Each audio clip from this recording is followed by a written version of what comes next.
Hello, അസ്സലാമു അലൈക്കും വറഹ്മത്തുള്ളാഹി വബറകാതുഹു. അതിന്റെ സംശയം, ഈ നമസ്കാരത്തിൽ നമ്മൾ അവയവങ്ങൾ സുജൂദിൽ വെക്കുമ്പോൾ അത് നെറ്റി മറഞ്ഞു പോയാൽ, തുണി കൊണ്ടങ്ങനെ മുടി കൊണ്ടോ മറഞ്ഞു പോയാൽ അത് ശരിയാകുമോ? അത് മറ്റൊന്ന്, ഈ ഇവിടെ നമ്മൾ ഗൾഫിലൊക്കെ നിസ്കരിക്കുമ്പോൾ കൂടെ നിൽക്കുമ്പോൾ മറ്റുള്ളവർക്ക് ഇമാമിങ്ങളൊക്കെ മിക്കവാറും ഒക്കെ എല്ലാം മറച്ചു വെച്ചുകൊണ്ടാണ് നിസ്കരിക്കുന്നത്. അപ്പൊ അത് ശരിയാവോ ഇല്ലെന്ന് അറിയാൻ വേണ്ടിയാണ്. അസ്സലാമു അലൈക്കും. വലൈക്കും അസ്സലാം. നെറ്റി പൂർണ്ണമായി മറിഞ്ഞാൽ ഷാഫി മദ്ഹബ് അനുസരിച്ച് സുജൂദ് സഹിയാവുന്നതല്ല. സുജൂദ് സഹിയാകാതിരുന്നാൽ നിസ്കാരവും സഹിയാവുന്നതല്ല.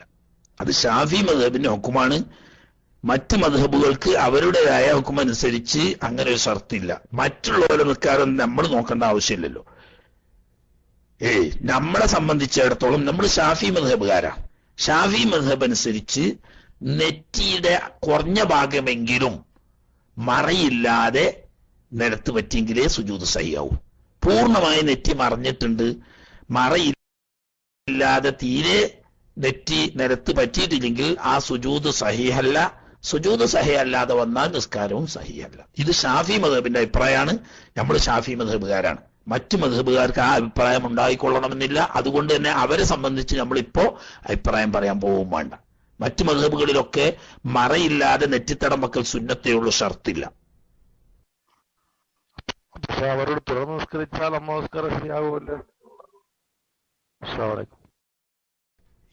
ഇതൊക്കെ എത്രായിരം പ്രാവശ്യം പറഞ്ഞതാ ഹബീബന്മാരെ. പറഞ്ഞ് ഒരു വിഷയം തന്നെ കുറേ പ്രാവശ്യം പറയുമ്പോൾ ഒരു മടുപ്പ് വരലുണ്ട്. അതാണ് ഞാൻ ഒരൊറ്റ വാക്ക് മൊത്തം പറഞ്ഞുതരാം എല്ലാവർക്കും മനസ്സിലാവാൻ വേണ്ടി. നമ്മുടെ മദ്ഹബ് അനുസരിച്ച് നിസ്കാരം ബാത്തിലാവുന്ന ഒരു കാര്യം ഇമാമിൽ നിന്ന് സംഭവിച്ചിട്ടുണ്ട് എന്ന് നമുക്ക് ഉറപ്പായാൽ അയാളോട് തുടരാൻ പാടില്ല. തുടർന്നാൽ നമ്മുടെ നിസ്കാരം സഹിയാവുകയില്ല. ഒന്നുകൂടി പറയാം. ഷാഫി മദ്ഹബുകാരാണല്ലോ നമ്മള്. നമ്മുടെ മദ്ഹബ് അനുസരിച്ച് നിസ്കാരം ബാത്തിലാകുമെന്ന് ഉറപ്പുള്ള ഒരു കാര്യം ഇമാമിൽ നിന്ന് സംഭവിച്ചിട്ടുണ്ട് എന്ന് നമുക്ക് ഉറപ്പാണെങ്കിൽ ആ ഇമാമിനെ തുടരാൻ പാടില്ല. അങ്ങനെ തുടർന്നാൽ നമ്മുടെ നിസ്കാരം സഹിയാവുകയില്ല. ഓക്കെ. അസ്സലാമു അലൈക്കും വറഹ്മത്തുള്ളാഹി. സ്റ്റീരിയോമിക്സ് റെക്കോർഡിംഗ് സ്റ്റീരിയോമിക്സ് മാറ്റാൻ വേണ്ടി അങ്ങോട്ട് വരുമ്പോഴത്തേക്ക് പിന്നെ ഒരാളാണ്. പക്ഷെ കാര്യമായിട്ട് ഇപ്പൊ അടുത്ത് ചോദ്യം ചോദിക്കാനില്ല. ഒരാള് ചോദ്യം ചോദിക്കാനുണ്ട്. നേരത്തെ ദിവസം എന്റെ ക്ലാസ്സിന്റെ അടക്കാൻ വരുന്ന ഒരു ഇതാവെല്ലാം എഴുതിയിട്ടാണ്. അതിപ്പോ ഒരാള് ഒരു ബന്ധുവാണ്. പിന്നെല്ലാം നമ്മളെ നാട്ടിലൊരുവിധം എല്ലാ സ്ഥാപനത്തിനും അവന്റെ സഹായങ്ങൾ കൊണ്ടിരിക്കുന്നതാണ്. അപ്പൊ തിരക്കേടിലായിരുന്നു. അതിപ്പോ ഒരു ഫലസ്തീനി മാനേജറായിട്ട് വന്നിട്ട് നാലാളെ പറഞ്ഞു വിട്ടു. ഇവനെങ്ങനെ പലതുമായിട്ടും ബുദ്ധിമുട്ടിക്കുന്നു എല്ലാ വിധമുള്ള. അപ്പൊ ഇപ്പൊ അവനെ ഓഫീസിലേക്ക് വിളിപ്പിച്ചിട്ടുണ്ട്. അപ്പൊ ഓന് പർച്ചേസ് ചെയ്യുന്ന, അപ്പൊ അതിന്റെ കുറെ അവരോട് എല്ലാം പൈസ വാങ്ങിയിട്ട് പർച്ചേസ് ചെയ്യുന്നുണ്ട്. അപ്പൊ സാധാരണ ആഴ്ചക്ക് ക്ലിയർ ആയിട്ട് കിട്ടുന്നത്. ഇപ്പൊ അത് കൊടുക്കുന്നില്ല. മൊത്തത്തിൽ വല്ലാതെ ഇടങ്ങാറാക്കിയിട്ട് ഓനെ പറഞ്ഞു വിടാനുള്ള എല്ലാം പല രീതിയിലാണ് ഭയങ്കര ബുദ്ധിമുട്ടില്ല. അപ്പൊ അതൊന്ന് കാര്യമായിട്ട് ഇതിന് ശേഷം ദുആ ചെയ്യണം. പിന്നെ വേറെ മയ്യത്ത് നിസ്കാരം പല മെയിലും ഗ്രൂപ്പ് മെയിലും പിന്നെ വേറെ മറ്റേ ഇതിലൊക്കെ നമ്മളെ ഓരോ ഗ്രൂപ്പിലും വരുന്ന മയ്യത്ത് നിസ്കാരം കുറെ ആളൊക്കെ ഉണ്ട്. അപ്പൊ അതൊന്നും ഓർമ്മിച്ചിട്ട് കാണില്ല. പിന്നെ ഇവിടെ ഒന്നിച്ച് നമ്മള് മയ്യത്ത് നിസ്കാരമൊക്കെ നടത്താം. ഇപ്പൊ 2 വർഷത്തോളമായിട്ട് ഇവിടെ ഫുജറല്ലാണ്. അവിടെ ഒന്നും നടക്കുന്നില്ല പരിപാടികൾ. അപ്പൊ സ്വന്തമായിട്ട് നിസ്കരിക്കുന്ന വെള്ളിയാഴ്ച എല്ലാവർക്കും, എല്ലാ മോമിനികൾക്കും, നമ്മളെ ഉസ്താദ്മാർ ചീത്ത പറയാത്ത സുന്നികൾക്കും പിന്നെ വഹാബികൾ വഴി ബാക്കി എല്ലാവർക്കും കൂടി ഒറ്റങ്ങനെ നിയത്ത് ചെയ്തിട്ട് നിസ്കരിച്ചാൽ മതിയാവോ? എല്ലാവരും പേര് നമുക്ക് അന്നേരം ഓർമ്മ വേണോ എന്ന് അറിയാൻ വേണ്ടിയിട്ടാണ്. അസ്സലാമു അലൈക്കും വറഹ്മത്തുള്ളാഹി.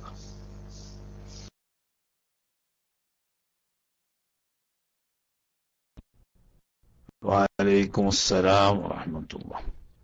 അല്ലാഹു സുബ്ഹാനഹു വ തആല ആ സഹോദരന്റെ എല്ലാ പ്രയാസങ്ങളും നീക്കി കൊടുക്കുമാറാകട്ടെ. റാഹത്തും സന്തോഷവും ഖൈറും നൽകുമാറാകട്ടെ. ഏത് ഭാഗത്തിൽ നിന്നാണോ പ്രയാസവും ഭീഷണിയും വരുന്നതെങ്കിൽ ഹബീബായ അഷ്റഫുൽ ഹഖ് സല്ലല്ലാഹു അലൈഹി വസല്ലമ തങ്ങളുടെ ഹക്ക് കൊണ്ട് അല്ലാഹു തആല അത് നീക്കി കൊടുക്കുമാറാകട്ടെ. അല്ലാഹു സുബ്ഹാനഹു വ തആല ഏത് തരത്തിലുള്ള പ്രയാസമാണെങ്കിലും അത് നീക്കാൻ കഴിവുള്ളവനാണ്. ഹബീബിന്റെ ഹക്ക് കൊണ്ട് ആ പ്രയാസങ്ങളൊക്കെ നീക്കി സബാത്തും ബറക്കത്തും ഖൈറും ഏറ്റിക്കൊടുക്കുമാറാകട്ടെ. ഖൈറായ കാര്യത്തിനൊക്കെ സഹായിക്കുന്ന, ഹൈറായ വഴിയിലൊക്കെ സഹകരിക്കുന്ന ആ സഹോദരന് വരുന്ന എല്ലാ ബുദ്ധിമുട്ടുകളും അല്ലാഹു തആല അവന്റെ അമ്പിയാക്കളുടെയും മൗലിയാക്കളുടെയും മഹത്വം കൊണ്ട് ബറക്കത്ത് കൊണ്ട് തട്ടിമാറ്റുമാറാകട്ടെ. ഹൈറായ ഫത്ഹ് അല്ലാഹു തആല നൽകുമാറാകട്ടെ എന്ന് ദുആ ചെയ്യാ. പിന്നെ അദ്ദേഹത്തോടും പറയാ സ്വലാത്ത് വർദ്ധിപ്പിക്കാൻ. അതെല്ലാത്തിനും പരിഹാരമായിരിക്കും. സ്വലാത്ത് ഏത് സ്വലാത്ത് എന്നില്ല, നാരിയത്തു സ്വലാത്ത് ചൊല്ലുക. നാരിയത്തു സ്വലാത്ത് ചെല്ലുമ്പോൾ സാധാരണ കുണ്ടൂർ ഉസ്താദിന് അല്ലാഹു മർക്കദോ തങ്ങൾ അവർ പറയാറുണ്ട്, ബിഹിൽ ഹവായിജു എന്ന ഭാഗം എത്തുമ്പോൾ നമ്മുടെ മനസ്സിൽ എന്ത് കരുതുക, എന്ത് പ്രയാസമാണെങ്കിൽ ആ പ്രയാസങ്ങൾ നീങ്ങി ഉദ്ദേശം സഫലമാകാൻ വേണ്ടിയിട്ട് മനസ്സ് കരുതിയാൽ പെട്ടെന്ന് ഉദ്ദേശം സാധിച്ചു കിട്ടുമെന്ന്. അപ്പൊ അങ്ങനെ ഒഴിവുപോലെ ഒഴിവുള്ള സമയത്തൊക്കെ സ്വലാത്ത് ചെയ്യുക. അതുപോലെ തന്നെ കയ്യെങ്കിൽ സ്വലാത്തിന്റെ ആര്യത്ത് തന്നെ ചെല്ലുക. ചെല്ലുന്ന സമയത്ത് തുഖ്ദാ ബിഹിൽ ഹവായിജു എന്ന് പറയുമ്പോഴും അതുപോലെ തന്നെ തൻഹല്ലു ബിഹിൽ ഉഖദു എല്ലാം കെട്ടിക്കൊടുക്കുകളും നബി സല്ലല്ലാഹു അലൈഹി വസല്ലം തങ്ങൾ കാരണം അവിടുത്തെ ബർക്കത്ത് കൊണ്ട് അഴിഞ്ഞു പോകും എന്ന് പറയുന്നിടത്ത് ഈ കെട്ടിക്കൊടുക്ക അഴിഞ്ഞു പോകാനും ഉദ്ദേശങ്ങൾ വീടാനും മനസ്സ് കരുതുക. അങ്ങനെയാണ് സ്വലാത്ത് ചെല്ലുക. അല്ലാഹു തആല എല്ലാ തടസ്സങ്ങളും നീക്കുമാറാകട്ടെ, എല്ലാ പ്രയാസങ്ങളും നീക്കി റാഹത്ത് നൽകുമാറാകട്ടെ. മയ്യിത്ത് നിസ്കരിക്കുമ്പോ ഓരോ ദിവസവും വേണമെങ്കിൽ നിസ്കരിക്കാം. ഇന്നത്തെ ഒരു ദിവസത്തിൽ ലോകത്ത് മരണപ്പെട്ട മോമിനീങ്ങളിൽ നിന്നും മയ്യിത്ത് നിസ്കരിക്കാൻ അർഹതപ്പെട്ടവർക്ക് വേണ്ടി ഞാൻ മയ്യിത്ത് നിസ്കരിക്കുന്നു എന്ന നിയ്യത്തോടുകൂടി നിസ്കരിക്കാം. അങ്ങനെ നിസ്കരിച്ചാൽ ലോകത്ത് മശരിഖ് മഗ്രിബിടയിൽ മോമിനീങ്ങളായ ആളുകൾ മരിച്ച് കഫൻ മയ്യിത്ത് കുളിപ്പിച്ച് കഫൻ ചെയ്ത എല്ലാ മോമിനീങ്ങൾക്ക് വേണ്ടി നിസ്കരിച്ച പ്രതിഫലം കിട്ടും എന്ന് ബഹുമാനപ്പെട്ട മഹല്ലിയുടെ ആശയാവുന്ന കല്ലൂബിയിൽ പറഞ്ഞിട്ടുണ്ട്. ദിവസം എന്നും മഗ്രിബ് നിസ്കരിക്കുന്ന ശേഷം ഒരു നിസ്കാരം.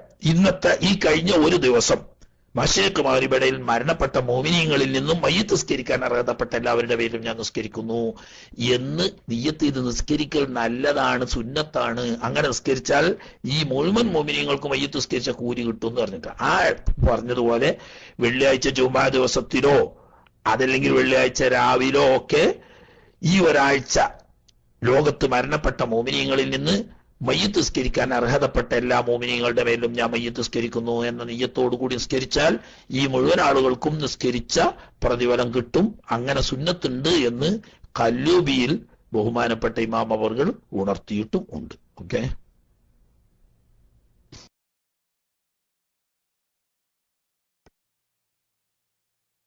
അസ്സലാമു അലൈക്കും വറഹ്മത്തുള്ളാഹി വബറകാതുഹു. ഉസ്താദെ, നേരത്തെ ഒരു ടെക്സ് അടിച്ച ആള് അദ്ദേഹം ഇതിനെക്കുറിച്ച് വിവരമില്ലാതെ അടിച്ചു പോയതാണെന്ന് സോറി പറഞ്ഞിട്ടുണ്ട് ഉസ്താദെ. അത് ഹിയയാണ്. ഉസ്താദ് നേരത്തെ ഈ തല തടവുമ്പോൾ തൊപ്പി ഉണ്ടെങ്കിൽ അല്ലെങ്കിൽ തലയെക്കെട്ടുണ്ടെങ്കിൽ ഉള്ളിൽ കൂടി കൈ എടുക്കാതെ തടകണം എന്ന് പറഞ്ഞു. അത് മുസ്തഅമലായിപ്പോ എന്ന് പറഞ്ഞല്ലോ ഉസ്താദ്. അതെനിക്ക് ഒന്ന് വിശദീകരിച്ചാന്നായിരുന്നു ഉസ്താദെ. അപ്പൊ ഞാൻ സാറിന് ചെയ്യല് എപ്പോഴും തലക്കെട്ട് കെട്ടിയാലെങ്കിലോ അല്പം തടകി പിന്നെ കൈ ഊരി വീണ്ടും തലന്റെ മുകളിലെ കൂടി ബാക്കി തടകലാണ് ഉണ്ടാകുന്നത്. അത് ഒന്നുകൂടി ആ സംശയം തീർക്കാനാണ് ഉസ്താദ് പറഞ്ഞ ഉപകാരമായിരിക്കും. ജസാക്കുമുല്ലാഹു അഹ്സന ജസാ. അസ്സലാമു അലൈക്കും.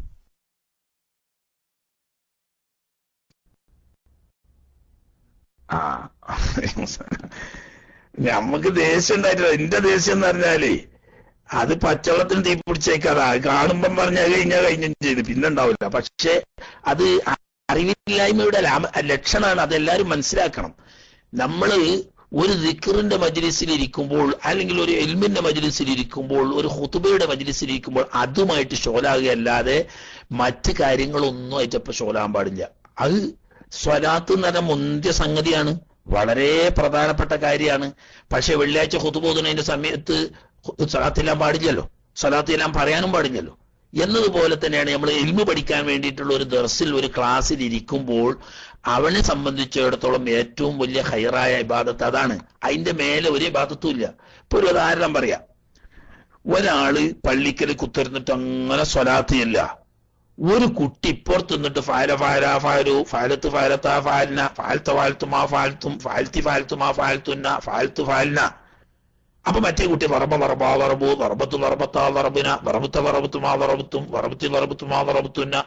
മറ്റേ കുട്ടി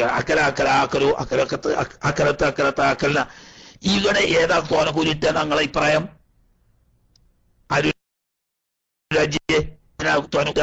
അങ്ങനെ സല്ലല്ലാഹു അലൈഹി വസല്ലം ചെല്ലുന്നുണ്ട്. മറ്റു കുട്ടികൾ പറഞ്ഞ എന്താ ചെയ്യാ? ഫയല എന്ന് ഒരാൾ പറയുന്നു, ഒരാൾ വറബ് പറയുന്നു, മറ്റൊരാൾ അക്കലു പറയുന്നു. ആർക്കാ കിട്ടുക? ഉണ്ടോ? ഈ അക്കലു എന്ന് അറിയണോൽക്കും കത്തബു എന്ന് അറിയണോൽക്കും ആ തോന കൂലിട്ടുക. കാരണം എന്താ വെച്ചാൽ അത് ഇതിനെക്കാട്ടിലൊക്കെ വലിയ ദിക്റാ. കാരണം ഇത് മുതഅദ്ദിയായ ദിക്റാണ്, മറ്റേ ലാസിമായ ദിക്റാണ്. അതാണ് വ്യത്യാസം. എന്ന് പറഞ്ഞാൽ മറ്റേ ആൾ സ്വലാത്തില്ലേന്റെ കൂലി അയാൾക്ക് കിട്ടുള്ളൂ. അതേ സമയത്ത് ഈ കുട്ടികൾ കിതാബ് ഓതി പഠിച്ച് അതിലൂടെ ഒരു ആലിമായാൽ ആ കുട്ടി നന്നാവുന്ന മാത്രമല്ല, ആ കുട്ടിയെ കൊണ്ട് ലോകത്ത് ലക്ഷക്കണക്കായ ആളുകൾ നന്നാകാൻ കാരണമാകും. അതിനുള്ള അടിത്തറ ഭാഗമാണ് കുട്ടികൾ ഫയല കൊണ്ട് ചെയ്യുന്നത്. അപ്പൊ അത് ദിക്റുകളിൽ വെച്ചിട്ട് ഏറ്റവും അഫ്ളലായ ദിക്ർ അതാണ്.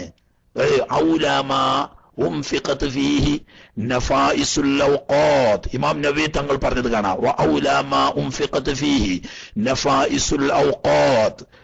വിലയേറിയ രത്നസമാനമായ സമയങ്ങൾ ഈ ലോകത്ത് വിനിയോഗിക്കുന്നതിൽ ഏറ്റവും ഉത്തമമായത് ഇൽമിന് വിനിയോഗിക്കുന്ന സമയമാണ്. അത് പറയലും അത് കേൾക്കലും അത് ശ്രദ്ധിച്ചിരിക്കലും ഈ ലോകത്ത് സമയം വിനിയോഗിക്കുന്നതിൽ ഏറ്റവും അഫ്ളലായതാണ്. അതിന്റെ മേലെ ഒരു സലാത്തുമില്ല, ഒരു ദിക്റുമില്ല, ഒരു ഇസ്തിഗ്ഫാറുമില്ല. മനസ്സിലായില്ലേ? ഇതിനൊക്കെ സബബാണ് ഇൽമ് പറയുന്നത്. അപ്പോ സംഗതി നല്ലതാണെന്ന് അറിഞ്ഞിട്ടില്ല, ചിലോടത്തേക്ക് ചിലത് നന്നാവൂലാന്ന്. മനസ്സിലായില്ല? നല്ല ഉപ്പും മുളകും കൂട്ടിയ കറി നല്ല കറി തന്നെ, പക്ഷെ കണ്ണ് പാരാൻ പറ്റൂലല്ലോ. അത് ചോറ്റിലൊഴിച്ചിട്ട് കുഴച്ച് നമുക്ക് ഭക്ഷണം കഴിക്കുന്നതിക്ക് നല്ല രസം രുചിയും കിട്ടും. കണ്ണ് ഒഴിച്ചു വെക്കാൻ എന്തുണ്ടാവും? ആ കറിന്റെ മോശം കൊണ്ടല്ല, കണ്ണിൽ കറി വയ്ക്കാൻ പാടില്ല, അത് ചോറ്റിലേ കറി വയ്ക്കാൻ പാടുള്ളൂ. ഇൽമിന്റെ മജ്‌ലിസിൽ അതിനേക്കാൾ വലിയ മറ്റൊന്നില്ല. ഓക്കെ, ആളെ പറ്റി കുറ്റം പറഞ്ഞതല്ല, മനസ്സിലാക്കാൻ വേണ്ടിയിട്ട് മൊത്തം എല്ലാവരെയും ഉണർത്തിയതാ. പിന്നെ ഞാനൂർ രാജിക്കാന്റെ ഇഷ്കാര്, അതായത് ഞാൻ പറഞ്ഞത് ഒന്നുകൂടി മനസ്സിലാക്കുക. എങ്ങനെ മനസ്സിലാക്കേണ്ടതെന്ന് വെച്ചാല്, തൊപ്പിയോ തലപ്പാവോ അല്പം ഉയർത്തിയിട്ട് കുറച്ചു ഭാഗം കൈ കൊണ്ട് തല തടകി, അവിടുന്ന് കൈ പൊക്കരുത് എന്നാ പറഞ്ഞ്, കൈ ഉയർത്തരുത്. കൈ ഉയർത്തിയാൽ തലയുമായി കൊണ്ടുള്ള താല്ലുക്ക് ബന്ധം വിട്ടുകഴിഞ്ഞാൽ വെള്ളം മുസ്താമലായി കഴിയും. പിന്നെ അതുകൊണ്ട് തടകിയാൽ എണ്ണൂല. അതേ സമയത്ത് ആ കൈ ഇങ്ങനെ വലിച്ചെടുത്തുകൊണ്ട് ആ കൈ ഇങ്ങനെ തുടർന്ന് തടകിയാലോ തലയിൽ നിന്നിട്ട് വേറിട്ടിട്ടില്ലല്ലോ. അപ്പൊ അതായത് കൈ തലയിൽ നിന്ന് പൊക്കി വേറെടുത്തുകൊണ്ട് പുറത്തു തലമ്മലിന്റെ മുകളിൽ തലപ്പാവിന്റെ മേലെ കൊണ്ടുവന്ന് വെക്കരുത്. ആ വെച്ച തടകിയ ഭാഗം ബാക്കിയുള്ള ഭാഗത്തിലൂടെ എങ്ങനെ തടകി പോരാ. കൈ തലയിൽ നിന്ന് ഉയർത്തി വേർപ്പെടുത്തരുത്. ഉയർത്തി വേർപ്പെട്ടാൽ ഈ വെള്ളം മുസ്താമലായി. അതുകൊണ്ട് പിന്നെ തലപ്പാവിന്റെ മുകൾ തടകിയത് കൊണ്ട് സുന്നത്ത് കിട്ടൂല. ഓക്കെ. അസ്സലാമു അലൈക്കും വറഹ്മത്തുള്ളാഹി. ഒരു ചോദ്യം ഇവിടെ വന്ന ഉസ്താദേ, കണ്ണ് ഓപ്പറേഷൻ ചെയ്തു, കണ്ണിൽ ലെൻസ് ഫിറ്റ് ചെയ്താൽ വുളു ശരിയാവുമോ എന്ന് ഉസ്താദിനോട് ചോദിക്കാനാണ് പറഞ്ഞത്. ഞാൻ മൈക്ക് വിട്ടു. കണ്ണിൽ ഓപ്പറേഷൻ ചെയ്തിട്ട് കണ്ണിൽ ലെൻസ് ഫിറ്റ് ചെയ്ത് എന്ന് അതുണ്ടായിരിക്കും, വുളു ചെയ്താൽ ശരിയാവുമോ എന്നാണ് ചോദിച്ചത്. ഞാൻ മൈക്ക് വിട്ടു. വുളുക്കെ ശരിയാവും. ലെൻസ് ഫിറ്റ് ചെയ്ത് വലിയ വുളു ചെയ്യാവുന്നതിനോ കുളി ചെയ്യാവുന്നതിനോ അത് തടസ്സമല്ല. കാരണം വുളു ചെയ്യുന്ന സമയത്തും ജനാബത്ത് കുളിക്കുന്ന സമയത്തും ഒന്നും കണ്ണിന്റെ ഉള്ളു കഴുകൽ നിർബന്ധമില്ല. കണ്ണിന്റെ ഉള്ളു എന്ന് പറയുന്നത് പ്രത്യക്ഷമായ അവയവങ്ങളുടെ ഹുക്കുമിലല്ല. അതുകൊണ്ട് കണ്ണിന്റെ ഉള്ളിൽ കഴുകൽ വുളൂഇൽ സുന്നത്തുമില്ല ഫർദുമില്ല. ജനാബത്ത് കുളിയിലും തന്നെ ഫർദുമില്ല സുന്നത്തുമില്ല. അതുകൊണ്ട് അങ്ങനെ ലെൻസ് വെച്ചിട്ടുണ്ട് എന്നതുകൊണ്ട് വുളൂഓ കുളിയോ സഹി ആവാതിരിക്കുകയില്ല. കാരണം അതിന്റെ അടിയിൽ വെള്ളം ചേരൂല എന്നുള്ളതല്ലേ പ്രശ്നം. അതിന് അതിന്റെ ഉള്ളിൽ വെള്ളം ചേർക്കൽ ആദ്യം തന്നെ ഫർദുമില്ല സുന്നത്തുമില്ല. ഒന്നും കുഴപ്പമില്ല. പക്ഷെ ഒരു കാര്യം സൂക്ഷിക്കണം, ഈ ലെൻസ് വളരെ ലോലമായതാണ്. അത് നന്നായി ചൂടായാൽ ഉരുകി ഒലിക്കാനും കണ്ണ് പൊട്ടാനും ഒക്കെ സാധ്യതയുണ്ട്. അത് സൂക്ഷിക്കേണ്ടതാണ്. തീയുമായിട്ടൊക്കെ ബന്ധപ്പെടുന്ന ആളുകൾ അതുപോലെ ഇവിടെ ഇതിന്റെ ഇടയ്ക്ക് കുറച്ചു മുമ്പ് ജിസാനില് അങ്ങനെ വലിയ സങ്കടകരമായ സംഭവം ഉണ്ടായതായിട്ട് പത്രങ്ങളൊക്കെ റിപ്പോർട്ട് ചെയ്ത് കീശീരിന്റെ ഓർമ്മയിലുണ്ടോ അറിഞ്ഞില്ല. ഒരു പെൺകുട്ടി വിവാഹം സൗദിയത്തായിരിക്കുന്ന ഒരു പെൺകുട്ടി, ആ കുട്ടിക്ക് ഇങ്ങനെ കണ്ണിൽ ലെൻസ് വെച്ചതായിരുന്നു. അങ്ങനെ വിവാഹത്തിന് പുതിയണ്ണൻ ഒരുക്കാൻ വേണ്ടിയിട്ട് ഇറ്റങ്ങള് ബ്യൂട്ടി പാർലറിൽ കൊണ്ടുപോകും. അങ്ങനെ ബ്യൂട്ടി പാർലറിൽ നിന്ന് മുടി ചുരുളാൻ വേണ്ടിയിട്ട് ചൂടാക്കുന്ന ആ ചൂട് കണ്ണിലേക്ക് അടിച്ച് കണ്ണിലെ ലെൻസ് ഉരുകുകയും കണ്ണിന്റെ കാഴ്ച നഷ്ടപ്പെടുകയും ചെയ്തു. അങ്ങനെ വിദഗ്ധരായ ഡോക്ടർമാര് മുഴുവനും പരിശോധിച്ചിട്ട് പറഞ്ഞത് ഇനി ഒരിക്കലും ആ കണ്ണിന്റെ കാഴ്ച തിരിച്ചു കിട്ടുകയില്ല എന്ന്. അത് സൂക്ഷിക്കണം. അതായത് കഠിനമായ ചൂട് അനുഭവിക്കാൻ സാധ്യതയുള്ള ആളുകൾ കണ്ണിൽ ലെൻസ് വെക്കാൻ പാടില്ല. അതൊരുക്കിപ്പോ അത് ആരോഗ്യപരമായ വിഷയമാണ്. വുളുവായിട്ട് അതിന് ബന്ധമില്ല. കാരണം കണ്ണിന്റെ ഉള്ളിൽ വുളുവിന്റെ സമയത്തായാലും കുളിന്റെ സമയത്തായാലും ഉള്ളു നനക്കൽ നിർബന്ധമില്ല, സുന്നത്തുമില്ല. അതുകൊണ്ട് ലെൻസ് വെച്ച് എന്നതുകൊണ്ട് വുളുവിനും കുളിക്കും കുഴപ്പമില്ല. ഓക്കെ. അസ്സലാമു അലൈക്കും വറഹ്മത്തുള്ളാഹി. ഉസ്താദിന്റെ ചോദ്യം, ഇസ്രാക്ക് നിസ്കാരം അത് ഇസ്രാക്ക് നിസ്കാരം യുവ നിസ്കാരം അത് ഒന്ന് തന്നെയാണോ എന്നാണ് എന്റെ ചോദ്യം. ഗൾഫിലെല്ലാം പള്ളിയിൽ കാണാം ഇസ്രാക്ക് നിസ്കാരത്തിന്റെ സമയം സുബഹിസ്കാരത്തിന് ശേഷം 20 മിനിറ്റ് കഴിഞ്ഞാൽ ഇസ്രാക്ക് നിസ്കാരത്തിന്റെ സമയം എഴുതിയിട്ടുണ്ട്. അത് യുവ നിസ്കാരം അത് ഒരു നിസ്കാരം അത് ഒന്ന് തന്നെയാണോ? ഇതിന്റെ ഒരു ഫോറിസ് ഒന്ന് ഉസ്താദ് പറഞ്ഞു തന്നാലും. അസ്സലാമു അലൈക്കും.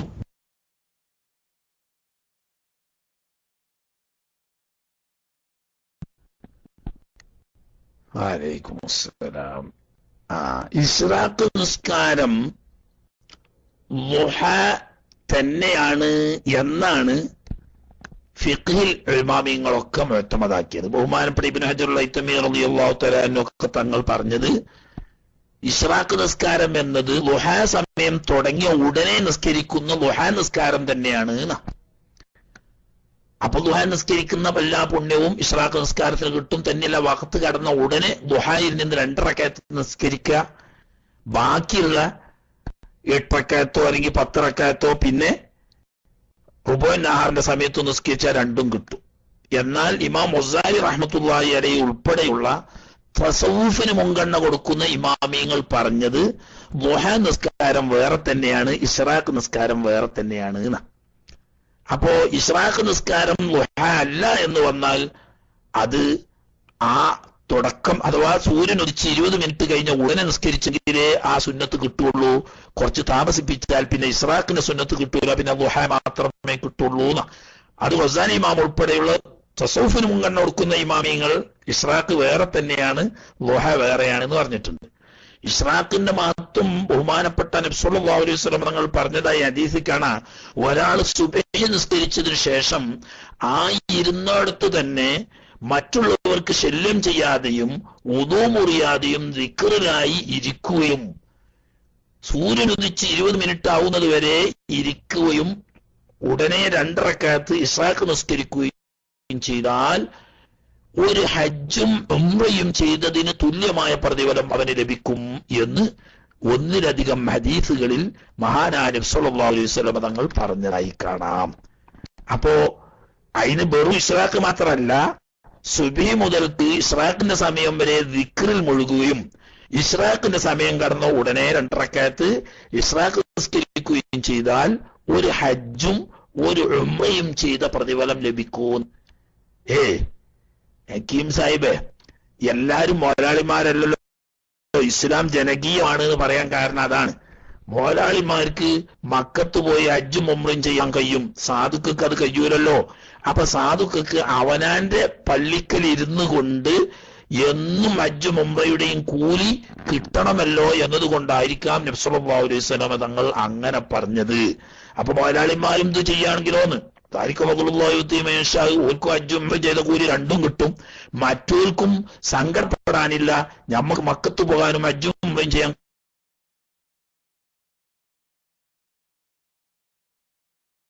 കഴിഞ്ഞല്ലോ എന്ന് സങ്കടപ്പെടണ്ട. അതിന്റെ സമയത്ത് 2 റക്അത്ത് ചെയ്താൽ ഒരു ഉംറയും ഹജ്ജും ചെയ്ത കൂലി കിട്ടുന്ന. അങ്ങനെ കൊല്ലത്തിൽ എല്ലാ ദിവസവും ചെയ്താൽ എത്ര 360 ഹജ്ജും ഉംറയും ചെയ്ത കൂലി കിട്ടും. അത് ചെയ്യാൻ പറ്റുന്നവരൊക്കെ ചെയ്യും. അത് ളുഹാണ് എന്ന് പറഞ്ഞാലും ആ കൂലിക്ക് കുറവൊന്നുമില്ല. ഇസ്രാക്ക് വേറെയാണെന്ന് അറിയാനും കൂലിക്കൊന്നും കുറവില്ല. ഏതായാലും സൂര്യൻ ഉദിച്ച് 20 മിനിറ്റ് കഴിഞ്ഞാൽ ഉടനെ 2 റക്അത്ത് നിസ്കരിക്കുക. അതിന്റെ പഴയ ദിക്ർ ഖുർആനോത്തോ ദിക്റോ സലാത്തോ ഇസ്തിഗ്ഫാറോ ഒക്കെ ആയിട്ട് മുഴുകിയിരിക്കുക. അങ്ങനെ വന്നാൽ ഹജ്ജിന്റെയും ഉംറയുടെയും പ്രതിഫലം കിട്ടും. ദുആ വേറെയാണെന്ന് പറഞ്ഞാൽ അതോടുകൂടി തന്നെ ദുആന്റെ വഖ്തും കടക്കും, അതിൽ തർക്കാർക്കുമില്ല. പിന്നെ മധ്യാഹ്നം വരെ അഥവാ നട്ടുച്ച വരെയുള്ള സമയത്താണ് ദുആന്റെ സമയം. എങ്കിൽ റുബുഅൻ നഹാർ പകലിന്റെ കാൽഭാഗം കഴിയുന്ന സമയത്താണ് ഏറ്റവും അഫ്ളലായ വഖ്ത്.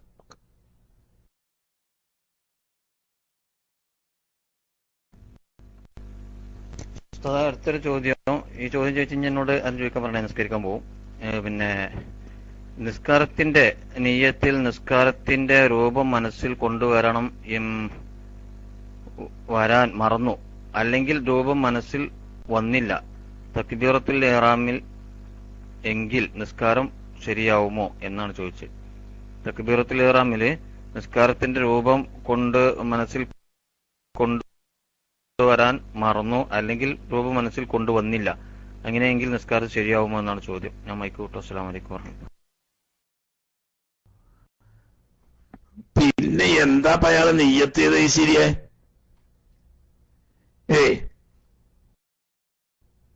നിസ്കാരത്തിന്റെ രൂപം മനസ്സിൽ വരാതെ എന്താ പിന്നെ അയാൾ നിയ്യത്ത് ചെയ്ത്? കാളൂട്ട് കാണാൻ പോകാനാ അതോ സൂക്ക് പോവാണെന്നോ? എന്താ നിയ്യത്ത് ചെയ്ത്? നിയ്യത്ത് എന്ന് പറഞ്ഞാൽ എന്താ? ളുഹ്ർ എന്ന ഫർള് ഞാൻ നിസ്കരിക്കുന്നു എന്ന് പറഞ്ഞാൽ ളുഹ്ർ നിസ്കാരം എന്നതിനെ സംബന്ധിച്ച് ഒരു ചിത്രം അവന്റെ മനസ്സിലുണ്ട്, ഉണ്ടാവണം. അസർ എന്ന ഫർള് ഞാൻ നിസ്കരിക്കുന്നു എന്ന് കരുതുമ്പോൾ അസർ നിസ്കാരം എന്ന ഒരു ചിത്രം അവന്റെ മനസ്സിലുണ്ടാവണം.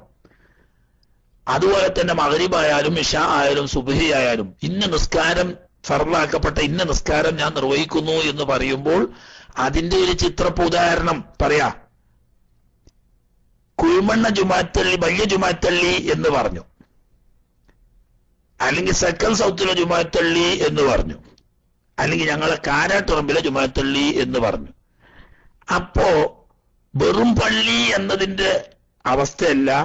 കുഴിമണ്ണ പഴയ ജുമാത്തള്ളി എന്ന് പറഞ്ഞാൽ കീശേരി എനിക്കും ഒക്കെ ഇനി രണ്ടാമത് കിതാബ് ഓതേണ്ട ഒരു ആവശ്യമില്ലല്ലോ. ആ പള്ളിന്റെ രൂപം ഒരർത്ഥത്തിലല്ലെങ്കിൽ ഒരർത്ഥത്തിൽ നമ്മുടെ മനസ്സിൽ രൂപപ്പെട്ടു വരും. അതേ സമയത്ത് ഞങ്ങളെ കാരാട്ടുറമ്പിലെ ജുമാത്തള്ളി എന്ന് പറഞ്ഞാൽ അപ്പൊ കീശേരിന്റെ മനസ്സിൽ അങ്ങനെ രൂപപ്പെട്ടു എന്നുള്ളതൊന്നുമില്ല. കാരണം അതിനത്രയും കണ്ടു പരിചയം ഉണ്ടാവും, എനിക്ക് നല്ലോണം രൂപപ്പെട്ടു വരും.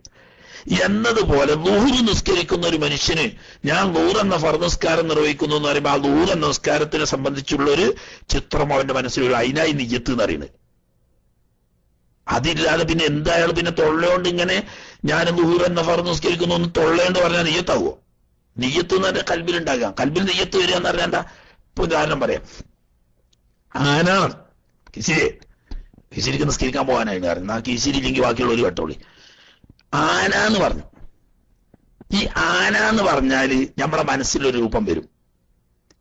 അത് ഇംഗ്ലീഷുകാരൻ എലിഫന്റ് എന്ന് പറഞ്ഞാലും അറബിക്കാരൻ ഫീൽ എന്ന് പറഞ്ഞാലും ഇനി അല്ലാത്ത മറ്റു ഭാഷക്കാര് അവരുടെ ഭാഷയിൽ പറഞ്ഞാലും സാധനമൊക്കെ ഒന്ന് തന്നെയാണല്ലോ.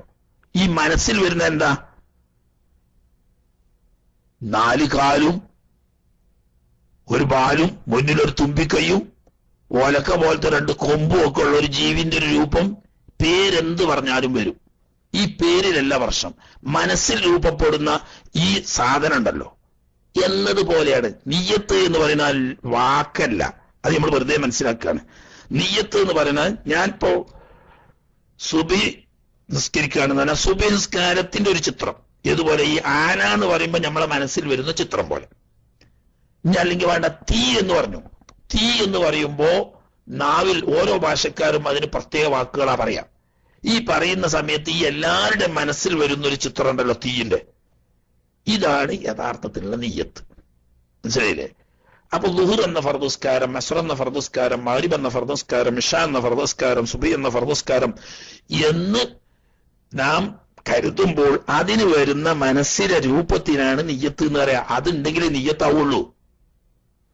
അതിപ്പോ തക്ബീറത്തുൽ ഇഹ്റാം കൊണ്ട് തുടങ്ങി ഫാത്തിഹ, സൂറത്ത്, റുക്കൂഅ്, ഇഅ്തിദാൽ, സുജൂദ്, ഇടയിലിരുത്തം, അത്തഹിയ്യാത്ത് വരെയുള്ള ഇങ്ങനെ തഫ്സീലായിട്ട് വേണം എന്നല്ല പറയുന്നത്. മറിച്ച് അതിന്റെ മുജ്മലായ മൊത്തത്തിലുള്ള ഒരു രൂപം ഉണ്ടാവും. അത് മനസ്സിൽ വരണം. അതിനാണ് നിയ്യത്ത് എന്ന് പറയുന്നത്. അസ്സലാമു അലൈക്കും. ഉസ്താദേ, ഉദു എടുത്തിട്ട് നന്നായിട്ട് മൂത്രമൊഴിച്ചിട്ട് നന്നായിട്ട് വൃത്തിയാക്കി അതിനുശേഷം സംശയമൊക്കെ തീർത്ത് വന്നിട്ട് ഉദു എടുത്തു. നിസ്കരിക്കാൻ നിൽക്കുമ്പോൾ വീണ്ടും മൂത്രം പോയിണോന്നൊരു സംശയം. അങ്ങനെ വന്നാല് എന്താ അപ്പൊ നിസ്കാരത്തിന് എന്താ ചെയ്യുക? ഇനി അങ്ങനെ ഫർള് നമ്മൾ നിസ്കരിച്ച് കഴിഞ്ഞതിന് ശേഷം അങ്ങനെ തോന്നിയാൽ സുന്നത്ത് നിസ്കരിക്കാൻ പറ്റുമോ? ഇതേ കാര്യം ഉംറയൊക്കെ ചെയ്യുന്ന സമയത്ത് തവാഫിന്റെ ഇടയിലൊക്കെ സംഭവിച്ചാൽ എന്ത് ചെയ്യും?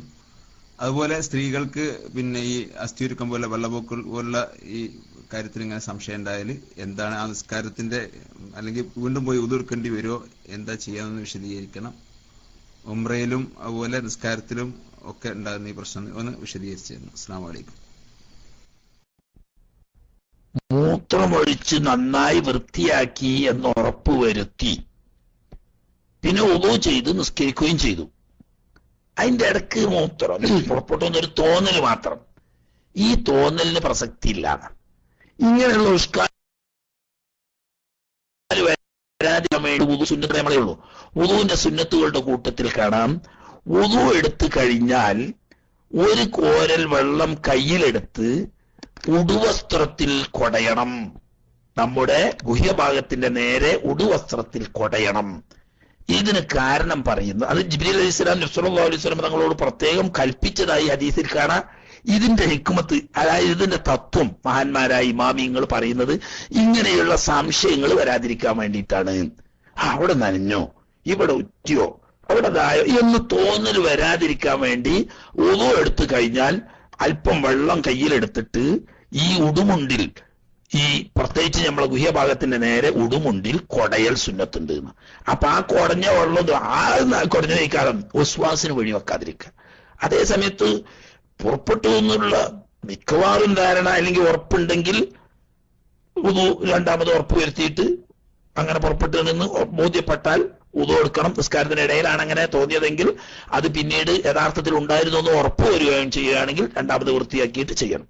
അല്ലാത്തടത്തോളം തോന്നലിന് വേണ്ടിയിട്ട് തവാഫായാലും അല്ലാത്ത മറ്റേ നിസ്കാരമായാലും മറ്റേ ഇബാദത്തുകളായാലും അത് പരിഗണിക്കേണ്ടതില്ല. കാരണം അത് വസ്വാസിന്റെ തുടക്കമാണ്. ഈ തുടക്കത്തിന് നമ്മൾ അതിന് പിന്നോട്ട് കൂടെ പോകാൻ തുടങ്ങിയാൽ പിന്നെ ആ വസ്വാസ് നമ്മളെ വിടാതെ പിടികൂടിക്കൊണ്ടിരിക്കും. അപ്പൊ അതുകൊണ്ട് വസ്വാസിന് വഴി വെക്കണ്ട. ആ വസ്വാസ് വരാതിരിക്കാൻ വേണ്ടി ഇങ്ങനെയുള്ള വിഷമമുള്ളവര് നിർബന്ധമായും ഉദു എടുത്തു കഴിഞ്ഞാൽ ഒരല്പം വെള്ളം എടുത്തിട്ട് പാന്റാവട്ടെ അല്ലെങ്കിൽ തുണിയാവട്ടെ എന്താ ധരിച്ചു വെച്ചാൽ അതിൽ ഈ ഉടുമുണ്ട് ഉടുക്കുന്ന ഭാഗത്ത് ഗുഹ്യസ്ഥാനത്തിന്റെ ഭാഗത്തായിട്ട് വെള്ളം കുറച്ച് കൊടയിൽ പ്രത്യേകം സുന്നത്തുണ്ട്. അപ്പൊ അവിടെ ഇങ്ങനെ നനഞ്ഞുകൊടുക്കും, ആയിക്കോട്ടെ, എന്താ കേട്. അതോടുകൂടി നമ്മൾ ഈ സംശയത്തിന്റെ വഴി പോകും. അങ്ങനെ നബി സല്ലല്ലാഹു അലൈഹി വസല്ലം തങ്ങൾ നിർദ്ദേശിച്ചിട്ടുണ്ട്.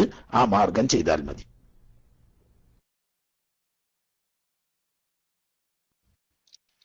അസ്സലാമു അലൈക്കും വറഹ്മത്തുള്ളാഹി വബറകാതുഹു. ശബ്ദം കേൾക്കുന്നുണ്ടല്ലോ അല്ലേ ഉസ്താദ്? പിന്നെ ഉസ്താദിനോട് ആദ്യമായിട്ട് പറയാനുള്ളത്, ഉസ്താദ് ചീത്ത പറയരുത്, ദേഷ്യപ്പെടും ചെയ്യരുത്.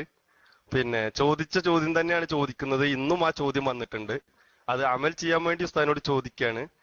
ഉസ്താദെ, ഞാനിപ്പോ UAE-യിലുള്ളത്. ഈ നിസ്കരിക്കാൻ പോകുന്ന സമയത്ത് പള്ളിയിൽ ഷാഫി മദ്ഹബ് അല്ലാത്ത ഇമാമുകളാണല്ലോ നിസ്കരിക്കുന്നത്. ആരാണെങ്കിലും ഇബാദത്ത് ചെയ്യുന്നതുകൊണ്ട് കുഴപ്പമില്ല. എന്നാലും ഈ സമയത്ത് അവർ ഫാത്തിഹ സൂറത്തിൽ ബിസ്മില്ലാഹിർ റഹ്മാനിർ റഹീം എന്ന് ഓതാതെ നമ്മൾ അവരോട് തുടരുന്ന സമയത്ത് ആ നിസ്കാരം സ്വഹീ ആകുമെങ്കിൽ അതിന് അവരുടെ മദ്ഹബ് നമ്മൾ സ്വീകരിക്കണോ? അത് സംശയം തീർത്തിട്ടൊന്ന് ചെയ്യാനാണ്. ചിലപ്പോ അധിക സമയത്ത് നമുക്ക് റാഹത്ത് കിട്ടുന്നില്ല അവരോട് കൂടി തുടരുമ്പോ. ഇനി അതിന് അങ്ങനെ ശരിയാവണം എന്നുണ്ടെങ്കിൽ അവരോട് മദ്ഹബ് സ്വീകരിക്കണോ, അല്ലെങ്കിൽ ഉളുവിൽ വ്യത്യാസപ്പെടുത്തണോ, നിയ്യത്തിൽ വ്യത്യാസപ്പെടുത്തണോ? എങ്ങനെയാണ് അതിന്റെ കറക്റ്റായ രൂപം എന്ന് ഉസ്താദ് ഒന്ന് പറഞ്ഞു തരണം. ഉസ്താദ് ദേഷ്യപ്പെടരുത് എന്ന് പ്രത്യേകം പറയുകയാണ്. അമൽ ചെയ്യാൻ വേണ്ടിയിട്ടാണ്. പലപ്പോഴും ഒറ്റക്ക് നിസ്കരിക്കേണ്ടുന്ന ഒരു അവസ്ഥ വരാറുണ്ട്. അതുകൊണ്ടാണ്. ഇൻഷാ അല്ലാഹ് ദുആ വസിയത്തോടെ. അസ്സലാമു അലൈക്കും വറഹ്മത്തുള്ളാഹി വബറകാതുഹു.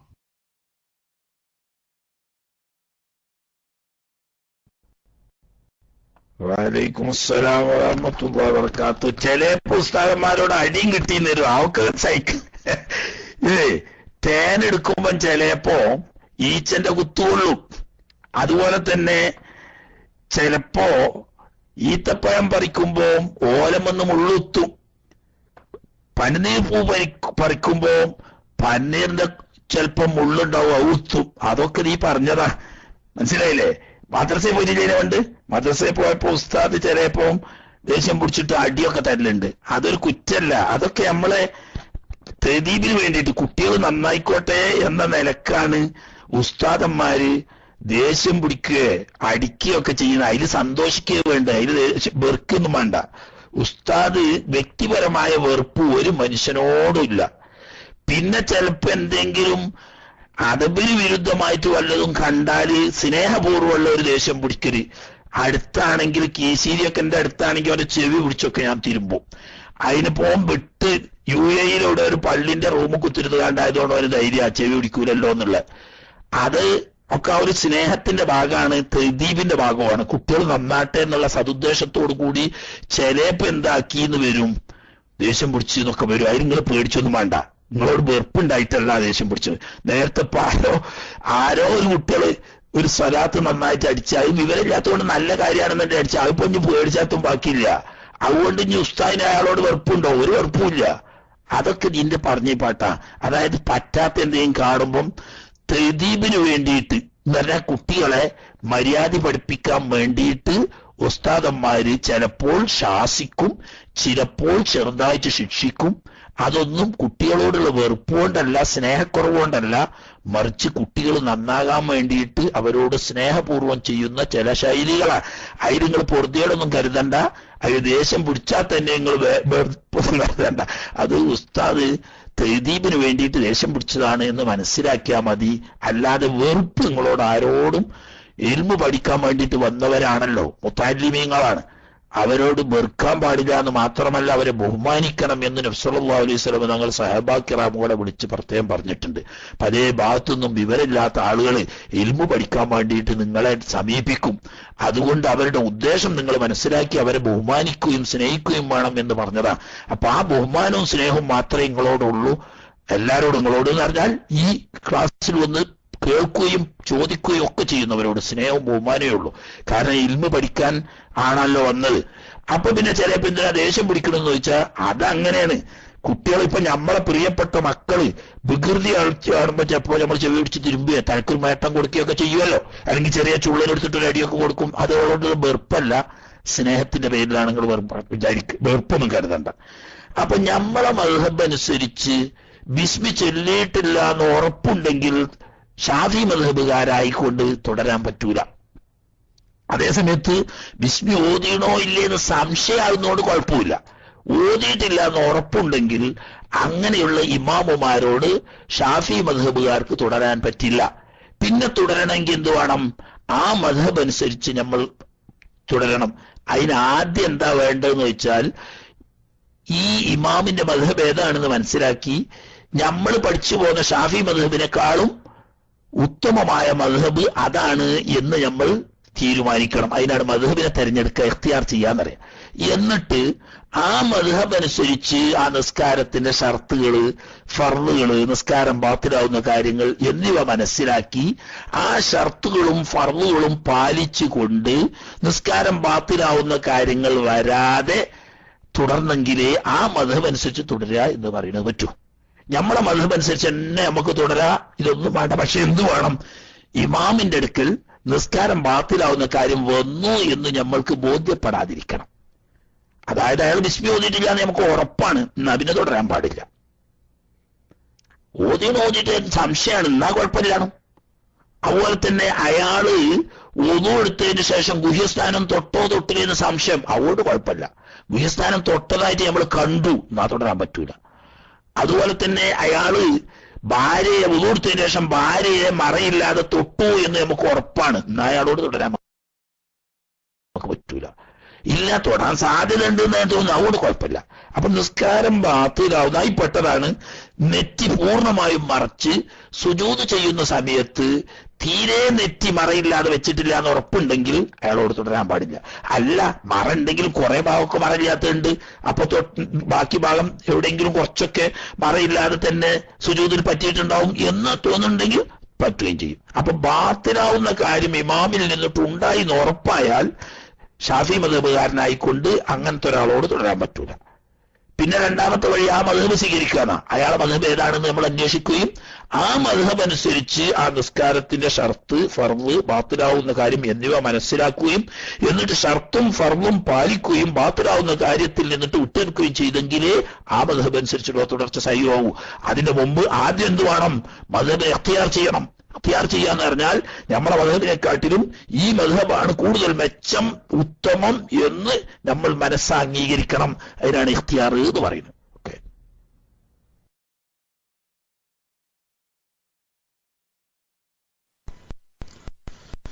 അസ്സലാമു അലൈക്കും വറഹ്മത്തുള്ളാഹി വബറകാതുഹു. ഉസ്താദ്, നിയ്യത്തിന്റെ കാര്യത്തിലാണ് ചീത്തര എന്നുള്ളൊരു പേടി എനിക്കുണ്ട്. എന്നാലും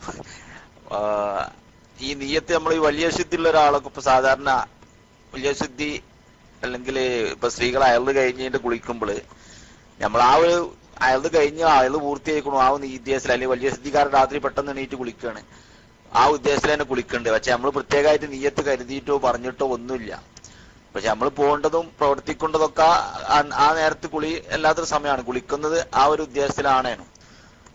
അങ്ങനെ പോയി പക്ഷെ കുളിക്കണ നേരത്തോ കുളിക്ക് തുടങ്ങുന്ന സ്റ്റാർട്ടിങ്ങിലോ പ്രത്യേകമായിട്ട് നെയ്യത്തോ ഒന്നും വെക്കാതെ കുളിച്ചാല് അല്ലെങ്കിൽ അങ്ങനത്തെ നെയ്യത്തുമ്മല് ആ ഫർള് വീടോ എന്ന് പറയാണ്. അസ്സലാമു അലൈക്കും വറഹ്മത്തുള്ളാഹി വബറകാതുഹു.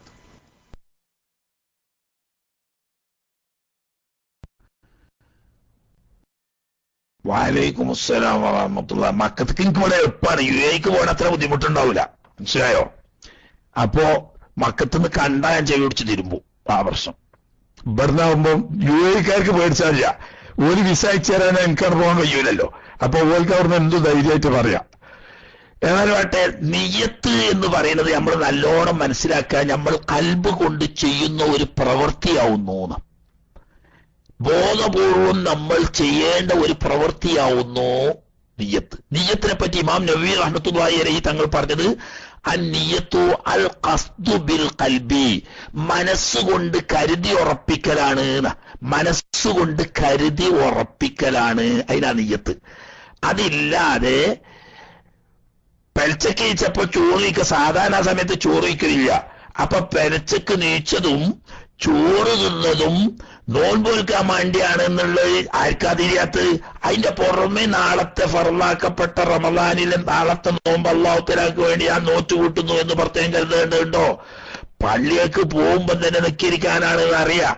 അല്ലാതെ പള്ളിയിൽ സൂക്കൊന്നുമില്ലല്ലോ, കച്ചവടത്തിന് പോലല്ലോ. അപ്പൊ പിന്നെ അതിന്റെ പുറമെ നിജത്തിന്റെ ആവശ്യമില്ല. വുദു എടുക്കാൻ കുത്തിരിക്കുമ്പോ ഏതായാലും വുദു എടുക്കാണ്. അല്ലാതെ ഇപ്പൊ എന്തല്ല ഇവിടെ വെള്ളത്തിൽ ചൂടോ തണുപ്പോ അറിയാനല്ല എന്നൊക്കെ നമുക്കറിയാം. പക്ഷേ അതെന്റെ പേര് വിചാരം. ഹദീസുൻ നഫ്സ് എന്നാണ് പറയാ. അതിനൊന്നും നിയ്യത്ത് എന്ന് പറയില്ല. ഹദീസുൻ നഫ്സ്. ഹദീസുൻ നഫ്സ് എന്ന് പറഞ്ഞാല് ഇപ്പൊ ഉദാഹരണം പറഞ്ഞാല് നമ്മളെ കമ്പ്യൂട്ടറിന്റെ ഈ ഇതുണ്ടല്ലോ ശാശ, അതില് ചിലപ്പോ പ്രത്യേകിച്ചൊന്നും ഇല്ലാതെ നിൽക്കുമ്പോണ്ട് ഒരു ശൈത്താൻ ഇങ്ങനെ അങ്ങോട്ട് മടിഞ്ഞു ഇങ്ങോട്ട് പോയിട്ടും അങ്ങോട്ട് പായിട്ടും ഇങ്ങോട്ട് പാഞ്ഞിട്ടും ഇങ്ങനെ ഒരു സാധനം നിൽക്കുക. അതിനെന്താ പേര് അറിയാലൊക്കെ എനിക്കറിയില്ല. അത് നിങ്ങൾക്കൊക്കെ തിരിയുള്ളൂ. ഏതായാലും അവിടെ സാധനം ഞാനും കണ്ടിന് അങ്ങനെ നടക്കണാണ്. മനസ്സിലായില്ലേ?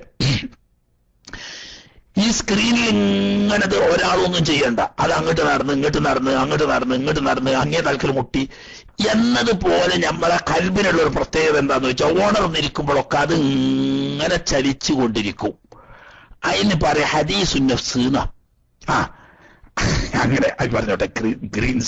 സ്ക്രീൻ സേവർ എന്നോ എന്തോ എനിക്ക് പേരറിയില്ലെങ്കിലും സാധനം മനസ്സിലായല്ലോ ഇപ്പൊ നിങ്ങൾക്ക്. അത് മതി. അപ്പൊ എന്നതുപോലെ നമ്മളെ കൽബിന് അങ്ങനെ പ്രത്യേകത ഉണ്ട്. ഉണർന്നിരിക്കുമ്പോഴൊക്കെ അത് ഇങ്ങനെ നടന്നുകൊണ്ടിരിക്കും. അതിന് പറയാ ഹദീസുൻ നഫ്സ്, മനോവിചാരം എന്ന. ഇതിന് നിയ്യത്ത് എന്ന് പറയില്ല. നിയ്യത്ത് എന്ന് പറഞ്ഞാൽ ബോധപൂർവം കൽബ് കൊണ്ട് ചെയ്യുന്ന ഒരു പ്രവൃത്തിയാണ്. മതി കേട്ടോ, കൽബ് കൊണ്ട് ചെയ്യുന്ന ഒരു പ്രവൃത്തിയാണ്. ഈ പ്രവൃത്തി ആകുമ്പോൾ അത് നമ്മൾ ബോധപൂർവം ചെയ്യണം. അപ്പോൾ ഞാൻ വലിയ അശുദ്ധിയെ ഉയർത്തുകയാണ്, അല്ലെങ്കിൽ നിസ്കാരത്തെ ഹലാലാക്കാൻ വേണ്ടി കുളിക്കുകയാണ് എന്ന് മനസ്സിൽ കരുതി ഉറപ്പിക്കുക എന്ന് പറയുന്ന പ്രവൃത്തി ചെയ്താലേ നിയ്യത്താവുള്ളൂ. ളുഹ്ർ എന്ന ഫർള് നിസ്കാരം ഞാൻ നിർവഹിക്കുകയാണ് എന്ന് മനസ്സുകൊണ്ട് കരുതി ഉറപ്പിക്കുക എന്ന പ്രവൃത്തി ചെയ്തെങ്കിലേ നിയ്യത്ത് ചെയ്യാവുള്ളൂ. ഫർളിന്റെ കൂട്ടത്തിലാണല്ലോ അത്. എന്നെ നമ്മളെ മദ്ഹബിലെ മക്കൾക്ക് മനസ്സിലായോ?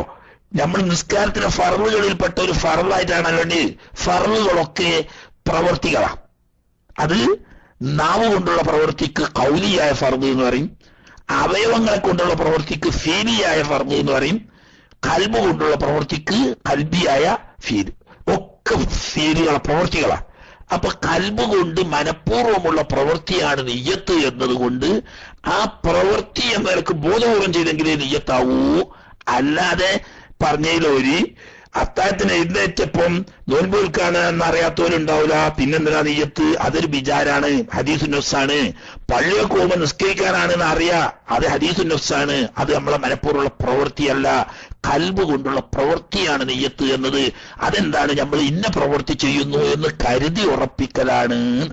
ഓക്കെ, ഇപ്പൊ തിരിഞ്ഞിട്ടില്ലെങ്കിൽ ഇഞ്ഞ് ബാർബർ ഷോപ്പിൽ പോയിട്ട് അവിടെ ഉണ്ടാവും തിരിയണ ഒരു കസാരമൊക്കെ, അയിമ പോയാലേ ഇഞ്ഞ് തിരിയുള്ളൂ, അതിനകത്ത് തിരിഞ്ഞിട്ടുണ്ടാവും മനസ്സിലാവും.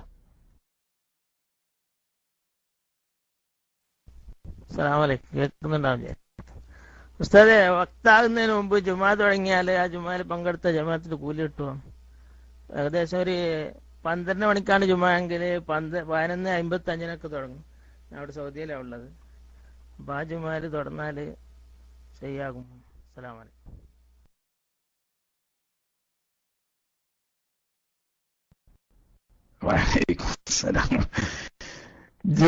വാക്കുത്താകുന്നതിന് മുമ്പ് നിസ്കരിച്ചാൽ കിട്ടുന്ന കൂലി ഉണ്ടല്ലോ, അത് മറ്റേ കൂലിയാ. എന്താ അറിയോ, പെരടിക്ക് പിടിച്ചിട്ട് മോർച്ചായിൽ 2 കിട്ടും, അതാണ് അതിന് കിട്ടുന്ന കൂലി. വക്ത് കിടക്കാതെ ബാങ്ക് കൊടുക്കലും ഹറാമാണ്, നിസ്കരിക്കലും ഹറാമാണ്. ഹറാമ് ചെയ്താൽ കിട്ടുന്ന കൂലി നല്ലോ മനസ്സിലാവുമല്ലോ, ആ കൂലിയായിട്ട്. വക്ത് കിടക്കാതെ ഖുതുബ ഓതാനും പാടില്ല, ബാങ്ക് വിളിക്കാനും പാടില്ല, നിസ്കരിക്കാനും പാടില്ല. അഥവാ ചെയ്താൽ ആ നിസ്കാരവും സഹിയല്ല, ആ ബാങ്കും സഹിയല്ല, ആ ഖുതുബയും സഹിയല്ല. രണ്ടാമത് ളുഹർ മടക്കി നിസ്കരിക്കേണ്ടതാണ്. ഈ പറഞ്ഞത് മനസ്സിലായപ്പോ ഷാഫി മദ്ഹബ് അനുസരിച്ചും ഹനഫി മദ്ഹബ് അനുസരിച്ചും മാലിക്കി മദ്ഹബ് അനുസരിച്ചും ളുഹറിന്റെ വഖത്തിൽ തന്നെ ഖുതുബയും ഓതണം, ബാങ്കും വിളിക്കണം, ജുമാ നിസ്കരിക്കുകയും വേണം. അത് ഷർത്താണ്. ളുഹറിന്റെ വഖത്ത് കടന്നതിന് ശേഷമേ ബാങ്ക് കൊടുക്കാനും പാടുള്ളൂ, ഖുതുബ ഓതാനും പാടുള്ളൂ, നിസ്കരിക്കാനും പാടുള്ളൂ. അതിന്റെ മുമ്പ് ബാങ്ക് കൊടുത്താലും സഹിയാവൂല, ഹറാമാണ്. ഖുതുബിലും സലാഹമാണ്, നിസ്കരിച്ചാലും സഹിയാവൂല, ഹറാമാണ്. എന്നാൽ ഹംബലി മദ്ഹബ് അനുസരിച്ച് ളുഹാ വഖത്തോട് കൂടി ജുമായുടെ വഖത്ത് പ്രവേശിക്കുകയും അസർ വരെ നീണ്ടു നിൽക്കുകയും ചെയ്യും. സൗദി അറേബ്യയിൽ ഔദ്യോഗികമായി ഹംബലി മദ്ഹബാണ് നടപടി ആക്കി വരുന്നത്.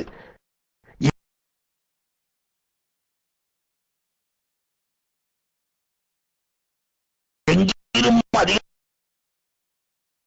സ്ഥലത്തും എല്ലാ മദ്ഹബ് ബാങ്ക് കിണർ വഖത്തിന്റെ മുമ്പ് തന്നെ ബാങ്ക് വിളിക്കുകയും കൂത്തുടങ്ങും ചെറുവൾ വക്കുന്നതിന് അത് ആ മദ്ഹബ് അനുസരിച്ച് സഹിയാണ്.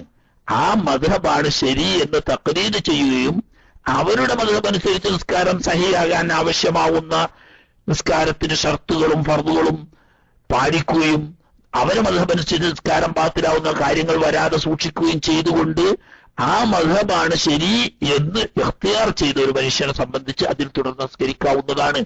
അല്ലാത്തവരെ സംബന്ധിച്ച് അതിൽ തുടർന്ന് നിസ്കരിക്കൽ ഹറാമാണ്. അങ്ങനെയുള്ള ജുമാഅല്ലാതെ വേറെ കിട്ടാത്ത സാഹചര്യത്തിൽ ളുഹർ നിസ്കരിക്കൽ വുജൂബാവുന്നു. അപ്പൊ അത് മദ്ഹബ് സംബന്ധമായ ഒരു അഭിപ്രായമാണ്.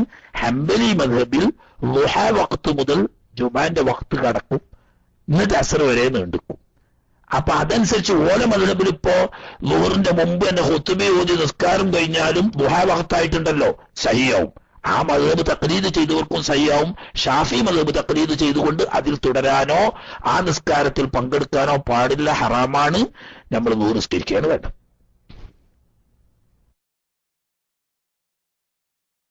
ഹലോ, അസ്സലാമു അലൈക്കും.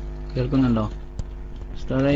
എനിക്ക് ചോദിക്കാനുള്ളത്, പിന്നെ സ്ത്രീകൾക്ക് ഉണ്ടാകുന്ന അസ്ഥിസ്രാവം അത് ഉണ്ടായി കഴിഞ്ഞാൽ പൊതു മുറിയോ അല്ല അത് വസ്ത്രത്തിലായി കഴിഞ്ഞാൽ അത് ശുദ്ധിയാക്കിയതിന്റെ ശേഷമാണോ സ്കരിക്കേണ്ടത്? എന്താ വ്യക്തമാക്കി തരണം. മൈക്ക് റിലീസ് ചെയ്യുന്നു. അസ്സലാമു അലൈക്കും.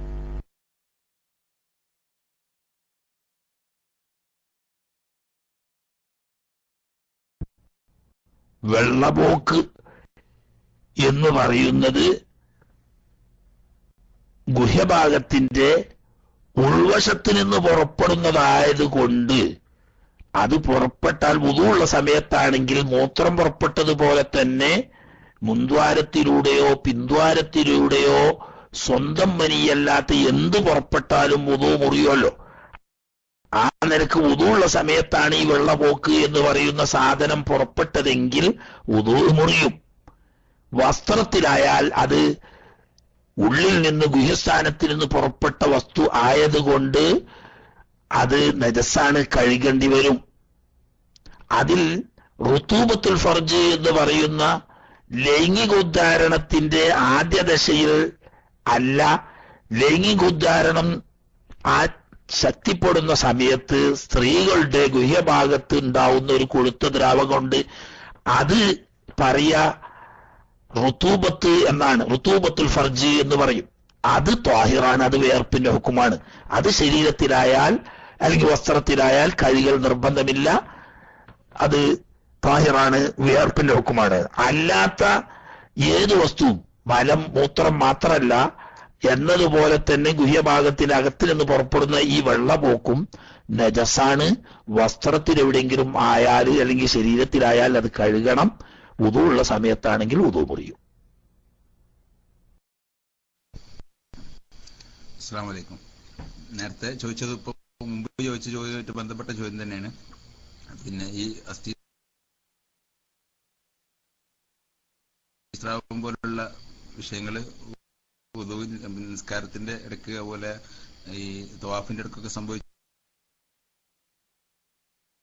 നമ്മള് വീണ്ടും വൃത്തിയാക്കിയിട്ട് വുദൂ എടുത്ത് ചെയ്യേണ്ടി വരൂലേ? അസ്സലാമു അലൈക്കും. വഅലൈക്കും അസ്സലാം. അതന്നെ, നിസ്കരിക്കുന്നതിന്റെ ഇടയിലോ അതല്ലെങ്കിൽ തവാഫ് ചെയ്തുകൊണ്ടിരിക്കുന്നതിനിടയിലോ ഈ അസ്ഥിയുരുക്കം എന്ന് പറയുന്ന, അതിന് പലരും പല പേരാ പറയും. അസ്ഥിയുരുക്കം എന്ന് പറയും, ചിലർ പറയും വെള്ളപോക്ക് എന്നൊക്കെ പറയുന്ന. അത് സ്ഥിരമായിട്ട് നിത്യശുദ്ധിയായ നിലക്ക് എപ്പോഴും അത് അല്പാൽപമായി പുറപ്പെട്ടുകൊണ്ടിരിക്കുകയാണ്. അത് ഇല്ലാത്തൊരു സമയം ഒരിക്കലും കിട്ടുന്നില്ല എന്ന നിലക്ക് മൂത്രവാർച്ച പോലെ നിത്യശുദ്ധിയായിട്ടുണ്ടെങ്കിൽ പറഞ്ഞേക്ക് കഴുകി കഴുകിയ ശേഷം പഞ്ഞു പോലത്തത് വെച്ച് കെട്ടി വുദൂ ചെയ്ത് വേഗം തവാഫ് ചെയ്താൽ മതി, അല്ലെങ്കിൽ വേഗം നിസ്കരിച്ചാൽ മതി. അതിന്റെ ഇടക്ക് അല്പാൽപം പുറപ്പെട്ടാൽ അത് അഫ്വ് ചെയ്യപ്പെടും, നിത്യശുദ്ധിക്കാരുടെ ഹുക്കുമാണ്. അതേസമയത്ത് എപ്പോഴെങ്കിലും ഇടവിട്ട് മാത്രം ഉണ്ടാകുന്നതാണെങ്കിൽ അത് മൂത്രമൊക്കെ പുറപ്പെട്ടതുപോലെ തന്നെ അതുകൊണ്ട് വുദൂ മുറിയും. അപ്പൊ അത് പോയി കഴുകി വൃത്തിയാക്കി രണ്ടാമത് വുദൂ എടുത്ത് ബാക്കി ചെയ്യേണ്ടി വരും. അത് തവാഫാണെങ്കിലും അങ്ങനെ തന്നെയാണ്, നിസ്കാരാണെങ്കിലും അങ്ങനെ തന്നെ. അപ്പൊ സ്ഥിരമായിട്ടൊരു നിത്യശുദ്ധിയായിട്ട് അത് ഇടക്ക് ഇതില്ലാത്തൊരു സമയത്ത് നിസ്കരിക്കാനോ തവാഫ് ചെയ്യാനോ പറ്റാത്ത നിലയ്ക്ക് എപ്പോഴും ഉണ്ടെങ്കിൽ നിത്യശുദ്ധിക്കാരാണ്. അപ്പൊ അത് കഴുകി വൃത്തിയാക്കി കെട്ടി തവാഫ് ചെയ്താൽ മതി, അതുപോലെ തന്നെ നിസ്കരിച്ചാലും മതി. അതിന്റെ ഇടക്ക് അല്പമൊക്കെ പുറപ്പെട്ടാൽ അഫ്വ് ചെയ്യപ്പെടും. അങ്ങനെയില്ല, ഇടക്കൊക്കെ ഉണ്ടാവുള്ളെങ്കിൽ അങ്ങനെ പുറപ്പെട്ടാൽ വുദൂ മുറിയും. അവിടെ വെച്ച് നിർത്തിവെച്ച് പോയി രണ്ടാമത് വൃത്തിയാക്കി വുദൂ ചെയ്ത് വന്ന് തവാഫാണെങ്കിൽ ബാക്കി ഭാഗം പൂർത്തിയാക്കുക, നിസ്കാരാണെങ്കിൽ രണ്ടാമത് നിസ്കരിക്കും. ഹലോ, അസ്സലാമു അലൈക്കും. എന്റെ ചോദ്യം ഇത് മുന്നേ ചോദിച്ചോ അറിയില്ല, ഞാൻ ഏതായാലും ചോദിക്കുകയാണ്. ഭാര്യയുടെ മുല കുടിക്കുന്നത് കൊണ്ട് ഇസ്ലാമിക വിധി എന്താണെന്നുള്ളത് ഇതിന്റെ നല്ല ആൻസർ കിട്ടിയ വളരെ ഉപകാരം. ഞാൻ കുടിച്ചിട്ടല്ല കേട്ടോ, ഞാൻ കളിയാക്കണ്ടാരും, ഞാൻ ഒരു എല്ലാവർക്കും അറിയാൻ വേണ്ടി ചോദിക്കാണ്. മൈക്ക് റിലീസ് ചെയ്യുന്നു. അസ്സലാമു അലൈക്കും. വഅലൈക്കും അസ്സലാം. മുൻകൂർ ജാമ്യം കൊടുക്കണ്ട, ഞാനൊക്കെ കുടിച്ചാണ്, നിങ്ങൾ ബേജാറാണ്ട. അതിപ്പോ എന്താ ഒരു പോലെയുള്ള കേസാ? എന്റെ ഭാര്യയുടെ മുലപ്പാല് പലപ്പോഴും ഞാൻ കുടിച്ചാണ്, എനിക്ക് അതുകൊണ്ടൊരു കുഴപ്പമുണ്ടായിട്ടില്ല. നിങ്ങളും അങ്ങനെ കുടിച്ചാണെങ്കിൽ ഇപ്പൊ അതിന് ഞങ്ങളൊരു അയ്പം പറയുന്നില്ല. ഇല്ലെങ്കിൽ നിങ്ങൾ പോയത്തക്കാരനായി എന്നല്ലാതെത്താ.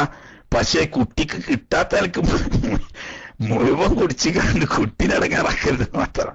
മനസ്സിലായില്ലേ? കുറച്ചൊക്കെ ഇടക്കൊക്കെ ഒരു രസത്തിന് വേണ്ടിയിട്ട് അല്ലെങ്കിൽ തമാശക്ക് വേണ്ടിയിട്ട്, അതല്ലെങ്കിൽ ലൈംഗിക സല്ലാപത്തിനിടയിലൊക്കെ കുറച്ചൊക്കെ കുടിച്ചെന്നില്ല ഒരു കുഴപ്പമില്ല. ഇസ്ലാം ശരീഅത്തനുസരിച്ച് അതുകൊണ്ട് യാതൊരു വിരോധമില്ല. നിങ്ങൾ വിചാരിച്ചേക്ക് അത്ര കുടിസൊന്നുമല്ല ഇസ്ലാമിന്റെ ശരീഅത്ത്. ഇളവ് ആകാവുന്നിടത്തോളൊക്കെ ആയിട്ടുണ്ട്. മനസ്സിലായില്ലേ? നമ്മള് അതൊക്കെ ഭാര്യയും ഭർത്താവുമായിട്ടുള്ള ജീവിതത്തിന്റെ സന്തോഷത്തിന്റെ ഭാഗങ്ങളിൽ പെട്ടതാണ്. അതൊക്കെ ഒരു സന്തോഷത്തിന് വേണ്ടി അങ്ങനെയൊക്കെ ആവാം. അതിലൊന്നും ഇസ്ലാം യാതൊരു വിരോധവും വെച്ചിട്ടില്ല. പിന്നെ മുലകുടി ബന്ധം സ്ഥിരപ്പെടുന്നത് എന്ന് പറഞ്ഞാൽ 2 വയസ്സ് തികയുന്നതിന് മുമ്പുള്ള കുട്ടികൾ കുടിച്ചെങ്കിലേ മുലകുടി ബന്ധം വരൂ. ഭാര്യയുടെ മുലപ്പാല് ഭർത്താവ് കുടിച്ചു എന്നതുകൊണ്ട് അവരുമായി മുലകുടി ബന്ധം വരൂല. കാരണം ഭർത്താവ് എന്ന് പറഞ്ഞാൽ വലിയൊരു മനുഷ്യനല്ലേ, പ്രായപൂർത്തിയെത്തിയ ആളല്ലേ. അപ്പൊ അതുകൊണ്ട് മുലപ്പാല് മുഴുവനായി തന്നെ അവൻ കുടിച്ചാലും അതുകൊണ്ട് മുലകുടി ബന്ധം വരൂല. അതേ സമയത്ത് 2 വയസ്സ് പൂർത്തിയാകാത്തൊരു കുട്ടി ഒരു ഉമ്മയുടെ മുലപ്പാല് 5 പ്രാവശ്യം ഇടവിട്ട് കുടിച്ചാൽ ആ കുട്ടി ആ സ്ത്രീയുടെ സ്വന്തം മകനായി മാറും. അപ്പൊ പിന്നെ വിവാഹബന്ധമൊക്കെ പോകല്ലോ. നമ്മൾ പറഞ്ഞോടത്ത് അതില്ല. പ്രായപൂർത്തിയെത്തിയ ഒരു ഭർത്താവ് ഭാര്യയുടെ മുലപ്പാല് കുടിച്ചു എന്നതുകൊണ്ട് മുലകുടി ബന്ധം സ്ഥിരപ്പെടൂല. പിന്നെ അതൊക്കെ ഒരു സന്തോഷത്തിന്റെയും അതുപോലെ തന്നെ ഹലാലായ സല്ലാപത്തിന്റെയും ഭാഗങ്ങളാണ്. അതിനൊന്നും ഇസ്ലാം വിരോധിച്ചിട്ടില്ല. ഒക്കെ സന്തോഷമായിട്ട് നിങ്ങൾ മുൻകൂർ ജാമ്യൊന്നും എടുക്കണ്ട. കീശേരി നിസ്കരിച്ച് വന്നിടോ അറിഞ്ഞില്ല. കീശേരി ഇന്നെ പോലെ തന്നെ ആയിരിക്കുന്നു ഞാൻ വിചാരിക്കുന്നു. ഇടക്കൊക്കെ എപ്പോഴൊന്നും ഉണ്ടാവില്ല, അതിനത്ര ഉണ്ടാവില്ലേ. കുട്ടികൾ കുടിച്ചിട്ട് ബാക്കി വേണ്ടപ്പത് കുറച്ചൊക്കെ വേണമെങ്കിൽ ആ തമാശക്ക് വേണ്ടിയിട്ടോ അതല്ലെങ്കിൽ സല്ലാപത്തിന് സമയത്തൊക്കെ കുടിച്ചാലും ഇപ്പം അലമ്പൊന്നുമില്ല. മനസ്സിലായില്ലേ? ഇസ്കു ചിരിക്കുന്നുണ്ട്. ഇസ്കുന് ചിരിക്കാൻ ഇസ്കുവിന്റെ പെണ്ണുങ്ങൾക്ക് പാടുണ്ട്. ഇസ്കിപ്പൊ മിന്നാണ് പെണ്ണെട്ടിയിട്ട് പോന്നിട്ടേ ഉള്ളൂ. എന്തായാലും ഇനിയിപ്പോ പാട്ട് പോകറ്റോ കുറച്ചൊക്കെ കുടിച്ചിരുന്നില്ല, അൻപില്ല.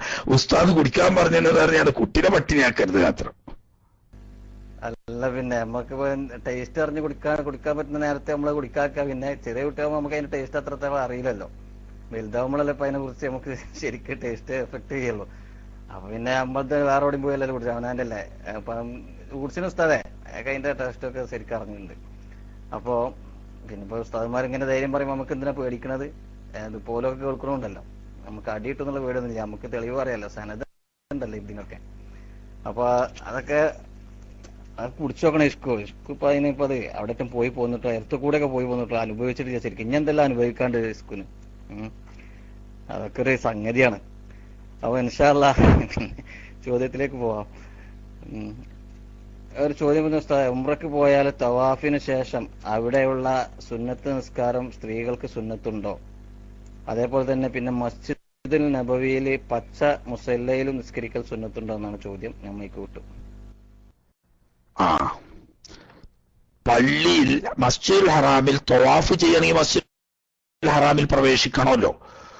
മസ്ജിദുൽ ഹറാമിൽ പ്രവേശിച്ച് തവാഫ് ചെയ്തു കഴിഞ്ഞാൽ തവാഫിന്റെ 2 റക്അത്ത് സുന്നത്ത് എന്ന നിരക്ക് പള്ളിയിൽ സുന്നത്ത് നിസ്കരിക്കൽ അന്യപുരുഷന്മാരുമായി ഇടകലരാതെ സൗകര്യമുണ്ടെങ്കിൽ സ്ത്രീകൾക്കും സുന്നത്ത് അവിടെ വെച്ച് നിസ്കരിക്കൽ തന്നെയാണ്. മസ്ജിദുൻ നബവിയിൽ സിയാറത്ത് ഹബീബ് റസൂലുള്ളാഹി സ്വല്ലല്ലാഹു അലൈഹി വസല്ലം തങ്ങളെ സിയാറത്ത് ഉദ്ദേശിച്ചുകൊണ്ട് പള്ളിയിൽ ചെന്നാൽ പള്ളിയിൽ കയറിയാൽ തഹിയ്യത്തിന്റെ 2 റക്അത്ത് സുന്നത്ത് എന്ന നിലക്ക് നിസ്കരിക്കൽ സ്ത്രീകൾക്കും സുന്നത്താണ്. അല്ലാതെ നിസ്കരിക്കാൻ വേണ്ടിയിട്ട് മസ്ജിദുൻ നബവിയിൽ പോകലോ നിസ്കരിക്കാൻ വേണ്ടിയിട്ട് മസ്ജിദുൽ ഹറാമിൽ പോകലോ സ്ത്രീകൾക്ക് സുന്നത്തില്ല. അവർക്ക് ഉയൂത്തുന്ന ഖൈറുല്ലഹുന്ന വീട്ടിൽ വെച്ച് നിസ്കരിക്കലാണ് ഖൈറ്. അത് മസ്ജിദുൽ ഹറാമും പെട്ട് മസ്ജിദുൻ നബവിയും പെട്ട്. പക്ഷേ പള്ളിയിൽ പോയത് തവാഫിന് വേണ്ടിയിട്ടാണ് മസ്ജിദുൽ ഹറാമിൽ പോയത്. തവാഫ് ചെയ്താൽ തവാഫിന്റെ സുന്നത്ത് നിസ്കരിക്കണം. ആ സുന്നത്ത് അവർക്കുണ്ട്. ഞാൻ അതല്ലെങ്കിൽ തവാഫിന് പോകുന്ന സമയത്ത് തൽക്കാലം തവാഫ് തടയപ്പെട്ട സമയമാണ്, എന്നാ തഹിയ്യത്തിന് വേണ്ടി 2 റക്അത്ത് നിസ്കരിച്ചു, അതും സുന്നത്ത് തന്നെ. അപ്പൊ സുന്നത്ത് നിസ്കരിക്കാൻ വേണ്ടിയിട്ടോ ഫർദ് നിസ്കരിക്കാൻ വേണ്ടിയിട്ടോ സ്ത്രീകൾ മസ്ജിദുൽ ഹറാമിലേക്കോ മസ്ജിദുൻ നബവിയിലേക്കോ പോകൽ സുന്നത്തില്ല. തവാഫിന് പോവാ, തവാഫിന് പോയപ്പോൾ തവാഫിന്റെ സുന്നത്ത് അവിടെ നിസ്കരിക്കാം. എന്നതുപോലെ മദീന ഷരീഫിൽ സിയാറത്തിന് പോകാം. ആ സിയാറത്തിന് പോകുന്ന സമയത്ത് പള്ളിയിൽ കയറിയ തഹിയ്യത്ത് നിസ്കരിക്കുക, അത് സ്ത്രീകൾക്കും നിസ്കരിക്കൽ സുന്നത്താണ്. അല്ലാതെ നിസ്കരിക്കാൻ വേണ്ടി പോകൽ സുന്നത്തില്ല. പോയാൽ തഹിയ്യത്ത് നിസ്കരിക്കലും തവാഫ് ചെയ്താൽ തവാഫിന്റെ സുന്നത്ത് നിസ്കരിക്കലും സുന്നത്ത് തന്നെ.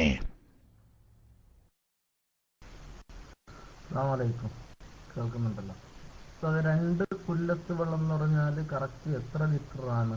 അതൊരു ചോദ്യം. പിന്നെ ഈ നിസ്കാരത്തിൽ ഒരാൾ യാ റബ്ബി ബിൽ മുസ്തഫ ബല്ലിഗ് മഖാസിദനാ വഗ്ഫിർ ലനാ മാ മദാ യാ വാസിഅൽ കറമി എന്ന് ചൊല്ലിയാൽ നിസ്കാരം ബാത്തിലാവോ? ആ ദുആ നിസ്കാരത്തിൽ പറ്റുമോ? ഇതറിയാൻ വേണ്ടിയിട്ടാണ്. മൈക്കറിൽ ഒന്നാമത്തെ മറന്നുപോയി. നിസ്കരിക്കുന്ന ഒരാള് നിസ്കാരത്തിന്റെ ഇടയിൽ യാ റബ്ബി ബിൽ മുസ്തഫ ബല്ലിഗ് മഖാസിദന വഗ്ഫിർ ലനാ മാ മളാ യാ വാസിഅൽ കറമി എന്ന ദുആ ചെയ്താൽ അതുകൊണ്ട് നിസ്കാരം ബാത്തിലാവോ? അതുകൊണ്ട് നിസ്കാരം ബാത്തിലാവൂല. മനസ്സിലായില്ലേ? അതേ സമയത്ത് ഫാത്തിഹന്റെ ഇടയിൽ അത് വന്നാൽ ഫാത്തിഹന്റെ മുവാലാത്ത് മുറിയും, ഫാത്തിഹ രണ്ടാമതും അടക്കി ഓതേണ്ടി വരും. അതല്ലാത്ത സുജൂദിന്റെ സമയത്തോ അത്തഹിയാത്തിലെ ദുആയിലോ തുടങ്ങിയ ദുആഇന്റെ സന്ദർഭങ്ങളിൽ അത് ചൊല്ലിയാൽ അതുകൊണ്ട് നിസ്കാരം ബാത്തിലാവൂല. അത് ദുആ തന്നെയാണ്. നല്ല കൃത്യമായ ദുആണ്. യാ റബ്ബി, രക്ഷിതാവായ അല്ലാഹുവേ, ബിൽ മുസ്തഫ, മുസ്തഫായ ഹബീബ് സല്ലല്ലാഹു അലൈഹി വസല്ലം തങ്ങളുടെ ബറക്കത്ത് കൊണ്ട് ബല്ലിഗ് മഖാസിദന, ഞങ്ങളുടെ ഉദ്ദേശങ്ങൾ ലക്ഷ്യങ്ങളെല്ലാം നീ പൂർത്തീകരിച്ചു തരണമേ. വഗ്ഫിർ ലനാ മാ മളാ, ഞങ്ങൾ കഴിഞ്ഞുപോയ തെറ്റുകുറ്റങ്ങളെല്ലാം നീ ഞങ്ങൾക്ക് പുറത്തു തരണമേ. യാ വാസിയൽ കറമി, വിശാലമായ ഔദാര്യത്തിന്റെ ഉടമയായ റബ്ബേ എന്നുള്ള റബ്ബിനോടുള്ള ദുആ ആണ്. പടപ്പുകളോട് നേരിട്ട് അഭിസംബോധന ചെയ്യുന്നില്ല. അങ്ങനെയുള്ള ദുആ ചെയ്യുന്നത് കൊണ്ട് നിസ്കാരം ബാത്തിലാവുകയില്ല. പിന്നെ ആദ്യത്തെ 2 കുല്ലത്ത് എന്ന് പറഞ്ഞാല് ഏകദേശം 195 ലിറ്റർ കഷ്ടിച്ചു വരും. 195 ഇല്ലല്ലേ, 190 എന്ന് പറഞ്ഞവരും ഉണ്ട്. 91ന്റെ അടുത്ത്, അഥവാ 90. 195 ലിറ്റർ ആയിക്കോട്ടെ, എന്നാൽ നല്ലോണം ഉണ്ടാവും. 190ന്റെ മേലെ ഉണ്ടെങ്കിൽ 2 കുല്ലത്ത് വരും എന്നാണ് പറയാ. മനസ്സിലായില്ലേ? 190, 500 എന്നാണ് വളരെ കൃത്യമായി കണിശമായി പറഞ്ഞ ആളുകൾ പറഞ്ഞത്. അപ്പൊ 191 ഉണ്ടായാൽ ശരിയായി. അപ്പൊ നമ്മളെ വലിയ ഈ പച്ച ക്യാനുകളൊക്കെ അല്ലേ 200 ലിറ്ററും 250 ലിറ്ററും ഒക്കെ കൊള്ളുന്ന ക്യാനുകൾ, വലിയ അങ്ങനത്തെ ഒരു ക്യാന് വെള്ളം ഉണ്ടെങ്കിൽ 2 കൊല്ലത്തുണ്ടാവും എന്നർത്ഥം. ഏകദേശം 191. നല്ലോണം സൂക്ഷ്മതക്ക് വേണ്ടിയാണെങ്കിൽ 195 ആയിക്കോട്ടെ, എന്നാ പിന്നെ കുറച്ച് ഏറിക്കോളും, കുറയില്ല. അടുത്ത ചോദ്യം ഉസ്താദേ, പിന്നെ നിവൃത്തികേട് കൊണ്ട് ഒരു വഹാബിയായ ഒരു ഇമാമിനെ പിന്തുടർന്ന നിസ്കരിക്കുന്നു. ഇതിന്റെ ഇസ്ലാമിക വിധി എന്താണ് എന്നാണ് ചോദിക്കുന്നത്. അദ്ദേഹത്തിന് മൈക്ക് എടുക്കാൻ പറ്റാത്ത അവസ്ഥയിൽ ഓഫീസിലുള്ളതെന്ന് അറിയിക്കുന്നുണ്ട്. മൈക്ക് വിട്ടു.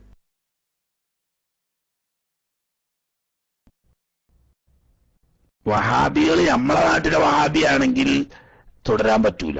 കാരണം നിസ്കരിക്കാൻ പോകുമ്പോൾ തന്നെ ഓൻ അറിയില്ല ഞാൻ നിസ്കരിക്കാനാണ്, പള്ളിയിൽ പോകുമ്പോൾ തന്നെ അറിയില്ല ഓൻ നിസ്കരിക്കാൻ, പിന്നെ എന്തിനാ നിയ്യത്ത്, ഉദു കൊടുക്കുമ്പോൾ തന്നെ അറിയില്ല ഓൻ ഉദു കൊടുക്കുകയാണ്, പിന്നെ എന്തിനാ നിയ്യത്ത് എന്ന് പറയുന്ന കൂട്ടരാണ്. അപ്പൊ അവര് നിയ്യത്ത് ഉണ്ടാവുമോ എന്ന് ഉറപ്പില്ല. നിയ്യത്തില്ലാഞ്ഞാൽ ഉദുവും സഹിയാവൂല, ജനാപത്തൂടിയും സഹിയാവൂല, നിസ്കാരവും സഹിയാവൂല. അങ്ങനത്തെ ആളോട് തുടർന്ന് നിസ്കരിച്ചാൽ നിസ്കാരവും സഹിയാവൂല. അവിടെ പ്രശ്നം. അതേ സമയത്ത് ഗൾഫിലൊക്കെ ഉള്ള വഹാബികള് ഫിഖ്ഹ് മദ്ഹബ് സ്വീകരിക്കും. ഹംബലി മദ്ഹബാണ് ഇവിടത്തെയൊക്കെ വഹാബികൾ സ്വീകരിക്കുന്നത്. അഖീദയിൽ ഒരു തവസ്സുൽ ചെയ്യാൻ പാടില്ല, ഇസ്തിഗാസ ചെയ്യാൻ പാടില്ല എന്നൊക്കെ പറയുമെങ്കിലും ഫിഖ്ഹിൽ ഹംബലി മദ്ഹബ് സ്വീകരിക്കും. ഹംബലി മദ്ഹബ് അനുസരിച്ച് നിയ്യത്ത് ഷർത്താണ്, ഫർളല്ലെങ്കിലും. അപ്പൊ അങ്ങനത്തെ ആളുകളോട് തുടരുന്നതിന് കുഴപ്പമില്ല. കഴിയുന്നതും അത് ഒഴിവാക്കലാണ് നല്ലത്. വേറെ നിവൃത്തിയില്ലാത്തൊരു സാഹചര്യത്തിൽ തുടരുകയാണെങ്കിൽ നിസ്കാരം ബാത്തിലാവുന്ന നിലക്ക് ഉള്ള ഫിഖ്ഹിയായി വ്യക്തമായി നിസ്കാരം ബാത്തിലാവുന്ന കാര്യങ്ങൾ ചെയ്യുന്നുണ്ടെന്ന് ഉറപ്പുണ്ടെങ്കിൽ തുടരാൻ പാടില്ല. ഇല്ലെങ്കിൽ തുടർന്നാൽ ജമാഅത്തിന്റെ 27 ദർജ കിട്ടൂലെങ്കിലും നിസ്കാരം സഹിയാവും. അതേസമയത്ത് നമ്മളെ നാട്ടിലെ വഹാബികളോട് തുടരുകയാണെങ്കിൽ ഇറ്റങ്ങളെ പേടിക്കണം. കാരണം ജനാബത്ത് കുടിച്ചപ്പോഴും നെയ്യത്ത് ചെയ്തിട്ടുണ്ടാവില്ല, ഉദു കൊടുത്തപ്പോഴും നെയ്യത്ത് ചെയ്തിട്ടുണ്ടാവില്ല, അതിന്റെ പുറമെ നിക്കേശുമ്പോഴും നെയ്യത്ത് ചെയ്തിട്ടുണ്ടാവില്ല. നേരത്തെ നമ്മൾ പറഞ്ഞ ഹദീസുൻ നഫ്സ് കാരണം ഈ മനോവിചാരേ ഉണ്ടാവുള്ളൂ.